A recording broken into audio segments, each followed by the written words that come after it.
Bapak, Ibu, Opa, dan Oma yang dikasih Tuhan, selamat pagi, salam sejahtera untuk kita semua. Puji dan syukur kita naikkan pada Tuhan Yang Maha Esa, karena pada pagi hari ini kita masih diberikan kesehatan, kita masih diberi kesempatan untuk kita bertemu sekalipun tidak secara tatap muka, dalam rangka penyampaian renungan untuk kaum sepuh, kaum lansia GKP Jemaat Sadar. Namun sebelumnya, mari kita bersatu di dalam doa. Kita berdoa. Tuhan Allah Bapa di dalam surga, puji dan sembah kami haturkan di hadapan-Mu ya Tuhan, karena pada pagi hari ini Tuhan, Engkau memberi kesempatan pada kami untuk kami boleh berkumpul dan bertemu, sekalipun tidak secara tatap muka. Kami juga bersyukur Tuhan atas berbagai berkat yang telah kami nikmati, baik berupa penyertaan, kesehatan, terlebih Tuhan, berkat-berkat keperluan jasmani kami dan rohani kami. Terima kasih ya Allah, kami naikkan di hadapan-Mu. Pada pagi hari ini Tuhan, kami datang di hadapan-Mu, karena kami Tuhan akan membaca sebagian kecil daripada firman-Mu. Karena itu ya Tuhan, kami mohon kepadamu, kiranya Engkau berkenan mengurapi hati dan pikiran kami, agar kami mampu memahami firman Tuhan yang akan kami baca dan renungkan bersama-sama. Bagi hamba-Mu yang akan menyampaikan firman-Mu, urapilah ya Tuhan seturut dengan kehendak-Mu, agar dapat menyampaikan firman-Mu. Di dalam nama Tuhan kami Yesus Kristus, kami naikkan doa syukur dan permohonan ini. Amin. Bapak, Ibu, Opa, dan Oma yang dikasih Tuhan, pembacaan firman pada pagi hari ini diambil dari Perjanjian Baru 1 Korintus 1 ayat 18 sampai 35. Perjanjian Baru 1 Korintus 1 ayat 18 sampai 35. Dan saya akan membacakannya untuk kita semua. Judul perikop yang kita baca adalah Hikmat Allah dan Hikmat Manusia. Sebab pemberitaan tentang salib memang adalah kebodohan bagi mereka yang akan binasa. Tetapi bagi kita yang diselamatkan, pemberitaan itu adalah kekuatan Allah. Karena ada tertulis, "Aku akan membinasakan hikmat orang-orang berhikmat, dan kearifan orang-orang bijak akan kulenyapkan." Di manakah orang yang berhikmat? Di manakah ahli Taurat? Di manakah pembantah dari dunia ini? Bukankah Allah telah membuat hikmat dunia ini menjadi kebodohan? Oleh karena dunia dalam hikmat Allah tidak mengenal Allah oleh hikmatnya, maka Allah berkenan menyelamatkan mereka yang percaya oleh kebodohan pemberitaan Injil. Orang-orang Yahudi menghendaki tanda, dan orang-orang Yunani mencari hikmat. Tetapi kami memberitakan Kristus yang disalibkan, untuk orang-orang Yahudi suatu batu sandungan, dan untuk orang-orang bukan Yahudi suatu kebodohan. Tetapi untuk mereka yang dipanggil, baik orang Yahudi maupun bukan orang Yahudi, Kristus adalah kekuatan Allah dan hikmat Allah. Sebab yang bodoh dari Allah lebih besar hikmatnya daripada manusia, dan yang lemah dari Allah lebih kuat daripada manusia. Ingat saja saudara-saudara, bagaimana keadaan kamu ketika kamu dipanggil menurut ukuran manusia. Tidak banyak orang yang bijak, tidak banyak orang yang berpengaruh, tidak banyak orang yang terpandang. Tetapi apa yang bodoh bagi dunia, dipilih Allah untuk memalukan orang-orang yang berhikmat. Dan apa yang lemah bagi dunia, dipilih Allah untuk memalukan orang yang kuat. Dan apa yang tidak terpandang dan yang hina bagi dunia, dipilih Allah. Bahkan apa yang tidak berarti, dipilih Allah untuk meniadakan apa yang berarti. Supaya jangan ada seorang manusia pun yang memegahkan diri di hadapan Allah. Tetapi oleh Dia, kamu berada dalam Kristus Yesus, yang oleh Allah telah menjadi hikmat bagi kita. Ia membenarkan dan menguduskan dan menebus kita. Karena itu, seperti ada tertulis, barang siapa yang berpegang, hendaklah ia berpegang di dalam Tuhan. Demikianlah firman Tuhan yang kita baca pada pagi hari ini. Berbahagialah setiap kita yang mendengar dan merenungkan firman ini. Tuhan memberkati. Bapak, Ibu, Opa, dan Oma yang dikasih Tuhan, rasanya tidak ada orang tua yang tidak sayang pada anaknya. Bahkan terkadang demi anak-anak, orang tua sampai rela bekerja dari pagi sampai malam, bahkan mungkin sampai ke luar negeri, tidak pulang bertahun-tahun demi mencukupi kebutuhan anak-anaknya. Saking cinta dan sayangnya pada anak-anaknya.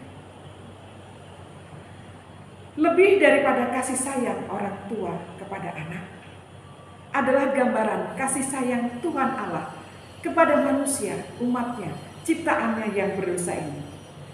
Sehingga saking kasihnya Allah kepada manusia, Allah rela merelakan anak tunggalnya, Tuhan Yesus Kristus, untuk berkorban menebus dosa manusia. Manusia ciptaan Allah yang diciptakan dari tanah dan tidak berharga, bahkan berdosa. Karena pengorbanan anak Allah, yaitu Yesus Kristus, menjadi layak sehingga derajatnya dinaikkan dan disebut anak-anak Allah. Oleh karena itu wajar saja seperti orang tua yang ingin anak-anaknya berbakti kepada mereka, Allah juga menginginkan kita, manusia berdosa yang sudah diangkat sebagai anak-anaknya, juga berbakti dengan Allah dan untuk Allah dengan menjadi saksi-saksi Allah. Bapak, Ibu, Oma, Opa yang dikasih Tuhan, melalui pembacaan yang saat ini kita baca bersama-sama, terlihatkah bahwa sejak dahulu pun melayani Allah dan menjadi saksi Allah bukanlah tugas yang mudah. Namun melalui pembacaan ini, Paulus ingin memberikan teladan kepada kita bahwa melayani Allah dahulu sampai sekarang memang banyak tantangan dan kendalanya. Diceritakan dalam pembacaan yang tadi kita baca bersama-sama, sekalipun jemaat Korintus adalah jemaat yang dibentuk oleh Paulus sendiri, dan Paulus juga dikenal dekat dengan jemaat Korintus, namun ada saja orang-orang dari dalam jemaat, terlebih yang di luar jemaat, yang berusaha mengganggu pelayanan Paulus dan menjadi batu sandungan bagi pelayanan Paulus di jemaat Korintus. Antara lain, karena kota Korintus adalah kota metropolitan pada saat itu, pusat perdagangan, pusat ilmu pengetahuan, sehingga penyakit kota besar pun juga dialami oleh jemaat Korintus, seperti kebejatan moral, kemajuan ilmu pengetahuan, kekuasaan dan kekayaan, membuat banyak jemaat Korintus yang kemudian bersifat arogan, sombong dan angkuh, hingga menimbulkan perpecahan di kalangan jemaat sendiri. Bukan hanya itu juga, jemaat yang berasal dari Yahudi sendiri pun juga mengatakan kepada orang-orang bahwa kabar keselamatan oleh Yesus Kristus yang diajarkan Paulus adalah sebuah kebodohan. Tidak seperti pengetahuan orang Yunani yang bangga karena memiliki ilmu filsafat. Bahwa apa yang diajarkan Paulus tentang keselamatan Yesus Kristus adalah tak berhikmat dan bertentangan dengan hukum Tauratnya orang Yahudi. Dan orang-orang yang percaya kepada Yesus Kristus adalah batu sandungan bagi orang-orang Yahudi.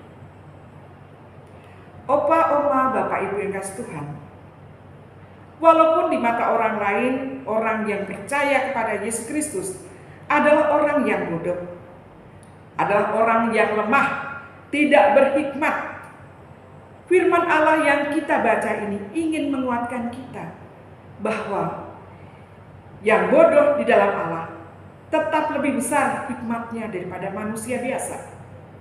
Bahwa yang paling lemah dari Allah adalah tetap lebih kuat daripada manusia biasa.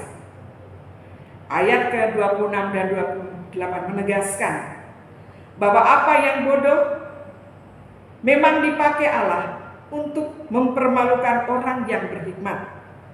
Orang yang lemah dipakai Allah untuk mempermalukan orang yang kuat. Dan apa yang hina, apa yang tidak berarti, dipakai untuk meniadakan yang berarti. Dan semua itu dilakukan Allah agar tidak ada manusia yang sombong dan memegahkan diri di hadapan Allah. Namun bagi siapapun yang beriman kepada Tuhan Yesus Kristus, Allah juga memberikan kekuatan. Walau dipandang bodoh, tidak bijak, tidak berhikmat, lemah di hadapan Allah, adalah tetap lebih tinggi kedudukannya daripada yang kuat, berhikmat dan bijak. Karena beriman kepada Yesus Kristus, setiap orang yang percaya akan melihat kemuliaan dan kekudusan yang disediakan Allah bagi seluruh umatnya yang percaya.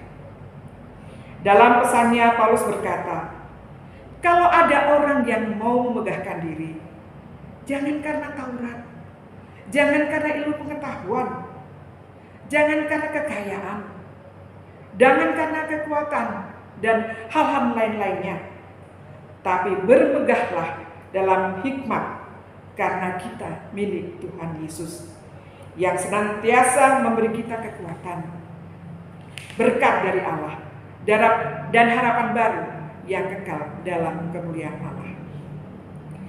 Bapak, Ibu, Oma dan Opa yang dikasihi Tuhan,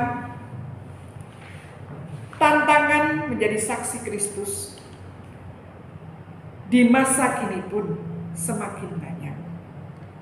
Adanya gereja-gereja baru yang mencari jiwa, bukan dari luar, tapi dari gereja-gereja lain yang sudah ada. Dan semakin banyak juga kebencian-kebencian yang harus dihadapi dan dialami oleh anak-anak di seluruh penjuru dunia.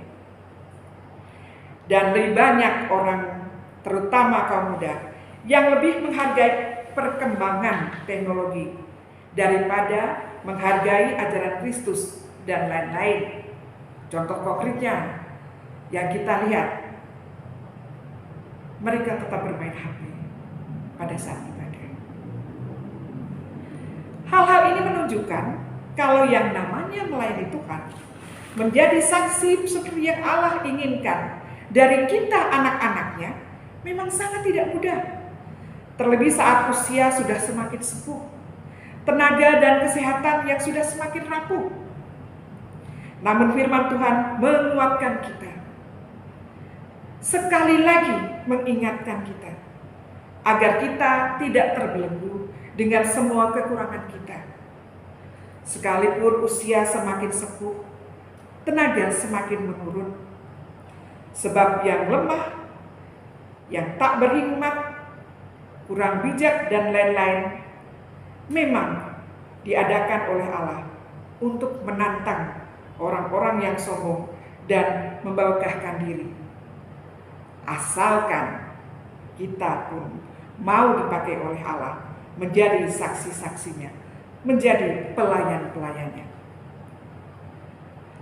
Bapak, Ibu, Opa, Oma yang dikasihi Tuhan, tentu saja sesuai dengan kemampuan kita, sesuai dengan keadaan fisik kita saat ini yang mungkin sudah semakin sepuh. Karena usia, kita tidak bisa seperti dulu lagi. Cekatan, gesit, kuat dan lain-lain. Kesana ayo, diajak begini hayo, siap selalu.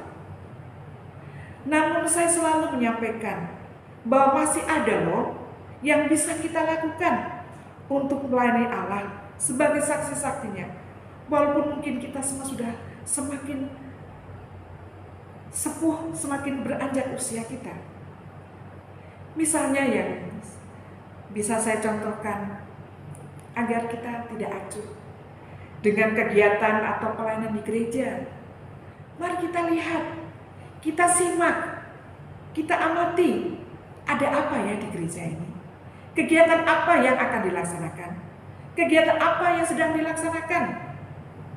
Dan kalau kita mampu, kita bisa ikut serta terlibat di dalamnya. Karena dengan mengamati, melihat, kita akan bisa. Bila suatu saat kita diminta masukan, kita diminta nasihat, kita bisa. Dan kita tidak menolak dengan asal, aduh nggak tahu ya. Ya karena mungkin selama ini tidak peduli, jadi mau ngasih saran apa kalau dimintain tolong. Dan dari mengamati dan melihat, kita juga bisa beri saran dan pandangan agar pelayanan jemaat bisa berjalan lebih baik lagi berdasarkan pengalaman-pengalaman dari kita-kita yang sudah semakin sembuh. Terlebih bila kita dimintai tolong, membantu bila ada kegiatan yang membutuhkan, kita juga bisa, tentu saja sesuai dengan kekuatan, kondisi fisik kita masing-masing. Yang paling mudah saja misalkan, mendampingi, menjadi tempat curhat yang dapat dipercaya. Kalau ada pelayanan jemaat yang mungkin sedang memiliki kesulitan terkait dengan pelayanannya, kita bisa sharing. Ini loh pengalaman saya dulu seperti ini. Mudah-mudahan berguna untuk membantu teman kita, anak kita, saudara kita yang mungkin sedang mengalami kesulitan menjalankan pelayanannya. Itu yang mungkin paling tidak bisa kita lakukan. Bapak, Ibu, Opa, Oma yang kasih Tuhan, walau kata orang, walau di mata orang, kita ini sudah lemah, kita sudah sepuh, pikiran kita sudah mungkin tidak secerdas dulu, kita sudah tidak gesit, kita sudah tidak cekatan. Tapi mari kita tunjukkan bahwa kita mampu kok kalau Tuhan menunjuk kita sebagai pelayan-pelayannya, sebagai saksi-saksinya. Sebab Yesus Kristus sendiri berjanji akan menguatkan dan akan memampukan kita asalkan kita bersedia menjadi saksi-saksinya. Jadi, tunggu apa lagi? Jangan ragu-ragu lagi. Mari kita melayani Tuhan sesuai kemampuan kita, karena Tuhan akan selalu memampukan, mendampingi, dan memberkati kita, utusan-utusannya, saksi-saksinya, dan anak-anaknya. Amin. Bapak, Ibu, Saudara kasih Tuhan, demikianlah firman yang dapat disampaikan. Namun sebelum kita menutup kegiatan pada pagi hari ini, mari kita bersatu dalam doa. Kita berdoa.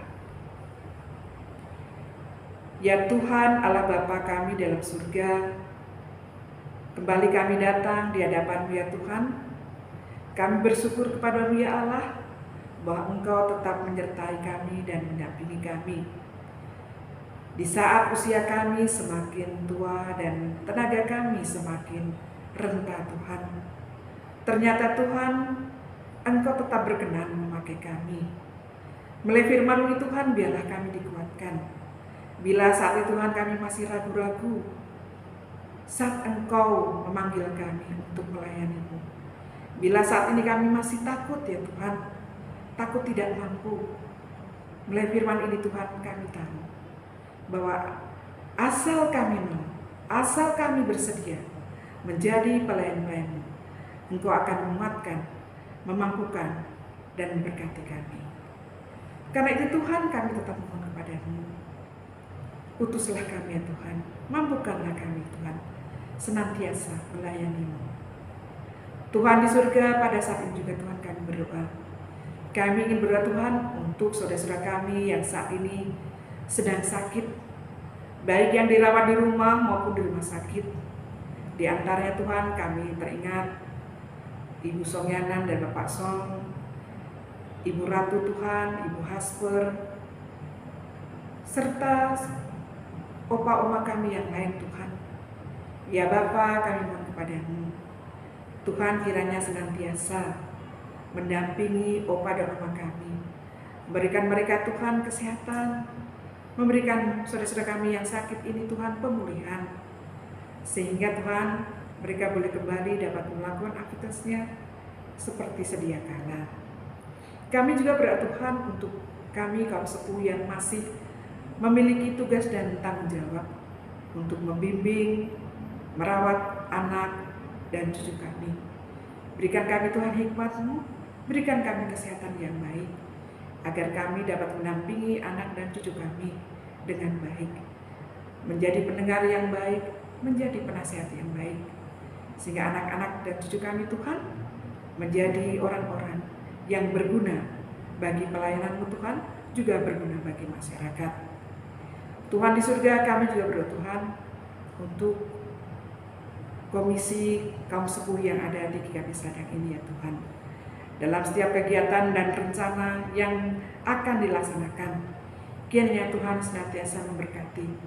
Terlebih ya Tuhan, memberkati para pengurusnya, memberikan hikmat Roh Kudus-Mu kepada mereka, agar mereka Tuhan mampu menjalankan tugas kewajiban mereka selaku pelayan-pelayan, selaku saksi-saksi dengan baik. Bagi anggota kaum sepuh ya Tuhan GKP Sadang yang semakin hari semakin kesehatannya semakin mundur ya Tuhan, kami juga mohon pendampingan-Mu Tuhan, kiranya Engkau senantiasa memberikan kekuatan dan pengharapan kepada kami, agar kami tidak putus asa dengan keberadaan kami, fisik kami yang semakin melemah, tapi kami semakin kuat di dalam Tuhan, dan semakin yakin Tuhan tidak pernah meninggalkan kami. Kami juga berdoa Tuhan untuk pelayanan-pelayanan yang dilakukan di GKP Jemaat Sadang ini. Berkati pendeta, majelis, komisi dan keluarga, serta jemaat umum.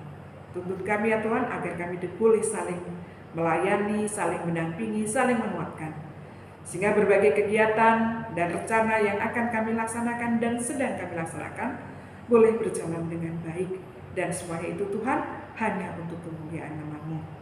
Akhirnya Tuhan, kami serahkan kehidupan kami selanjutnya sebagai pribadi, sebagai keluarga, sebagai persekutuan hanya ke dalam tangan pengasihan-Mu. Tuntun kami, bimbing kami Tuhan dalam penyertaan-Mu, agar kami senantiasa mampu dan dapat menjadi saksi-saksi-Mu di jemaat kami khususnya, di muka bumi pada umumnya.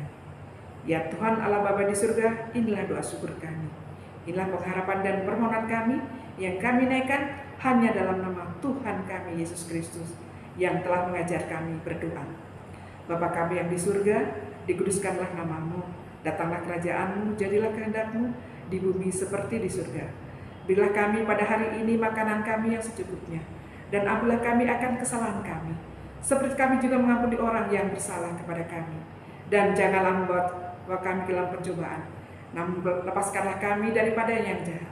Karena Engkau-lah yang punya kerajaan dan kuasa dan kemuliaan sampai selama-lamanya. Amin. Selamat pagi, selamat beribadah untuk kita semua. Tuhan memberkati kita semua. Amin.